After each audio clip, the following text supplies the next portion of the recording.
నమస్తే అండి. ఈరోజు మనము ఒక ఇంపార్టెంట్ ఊపిరితిత్తులకు సంబంధించిన జబ్బు గురించి తెలుసుకుందాం.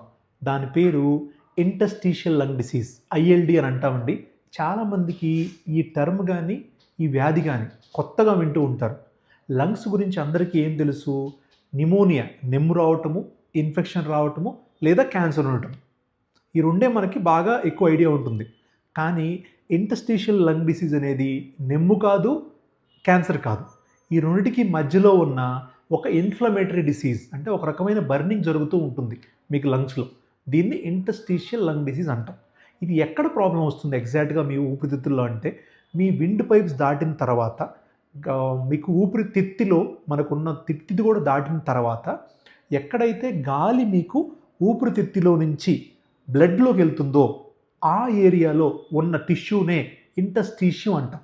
అంటే రెండిటికి మధ్య అతుకుబడిన బ్యారియర్ అనుకోవచ్చు. ఈ బ్రిడ్జ్ అనేది డ్యామేజ్ అవుతుంది. అప్పుడు ఆక్సిజన్ లంగ్స్‌లోకి వెళ్ళినా కూడా అది లంగ్స్ నుంచి మీకు బ్లడ్ వెసల్‌లోకి వెళ్ళటము ఇబ్బందిగా ఉంటుంది. ఇలా రావటాన్నే ఐఎల్‌డి ఇంటర్స్టీషియల్ లంగ్ డిసీజ్ అంటాం.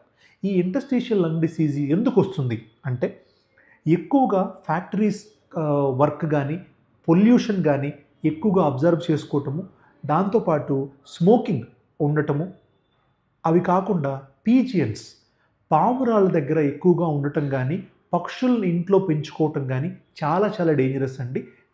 వీళ్ళకి life threatening interstitial lung disease వచ్చే అవకాశం ఎక్కువగా ఉంటుంది. దాంతోపాటు ఆటో ఇమ్యూన్ డిసీజెస్ అంటే కనెక్టివ్ టిష్యూ డిజార్డర్స్ అని ఉంటాయండి. బోన్ అండ్ జాయింట్‌కి సంబంధించినవి. ఆ జబ్బు ఉన్న వాళ్ళకి కూడా ఈ ఐఎల్‌డి వచ్చే అవకాశం ఉంటుంది. ఇలాగా చాలా కారణాల వల్ల మీకు ఇంటర్స్టీషియల్ లంగ్ డిసీజ్ అనేది వస్తుంది. ఈ ఐఎల్‌డిని త్వరగా ఎలా గుర్తించాలి అంటే, ఎర్లీ సైన్స్ ఏముంటాయి అంటే, ఎర్లీగా మీరు పట్టుకోవటానికి ఆయాసము కొంచెం దూరం నడిచినా గానీ, మెట్లెక్కినా గానీ ఆయాసం వస్తుంది.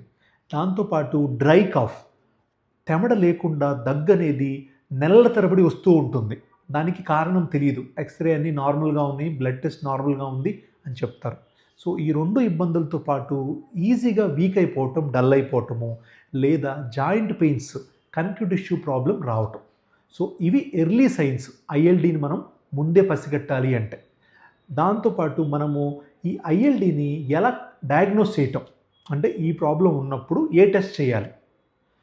టెస్ట్ ఏం చేయాలంటే మీరు HRCT chest, high resolution CT chest అనేది చేస్తే మనము ఎక్కడ ప్రాబ్లమ్ ఉంది, అసలు ఈ ఐఎల్‌డి ఉందా లేదా అని తెలుసుకోవచ్చు. దాంతోపాటు మనము ఊదే పరీక్ష, పల్మరీ ఫంక్షన్ టెస్ట్ అంటాం. అందులో 2, 3 రకాలు ఉంటాయండి.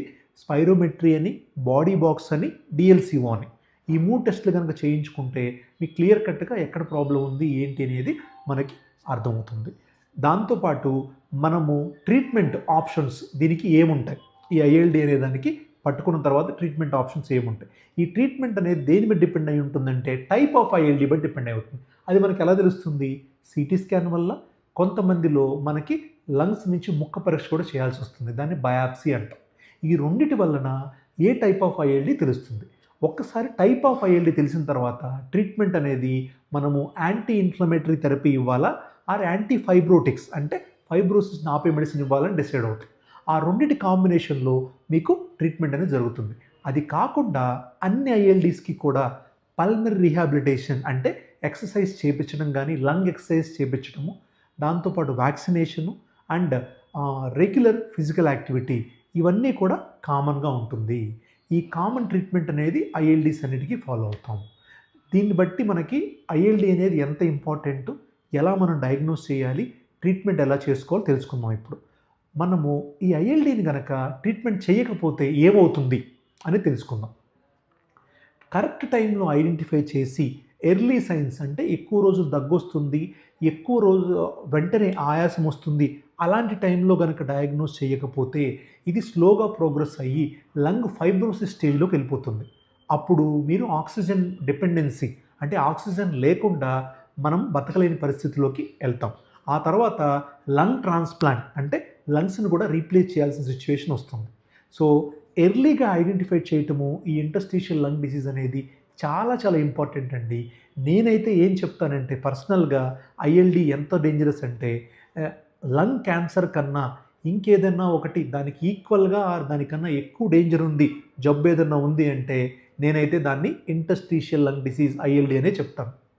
సో ఇలాంటి సిమ్టమ్స్ కనుక ఉన్నప్పుడు మీరు ఎర్లీగా లంగ్స్ గురించి చెక్ చేసుకోండి. క్వాలిఫైడ్ పల్మనాలజిస్ట్తో మీరు ఐఎల్డిని త్వరగా డయాగ్నోస్ చేసి ఈ డేంజరస్ డిసీజ్ నుంచి మిమ్మల్ని మీరు కాపాడుకోండి.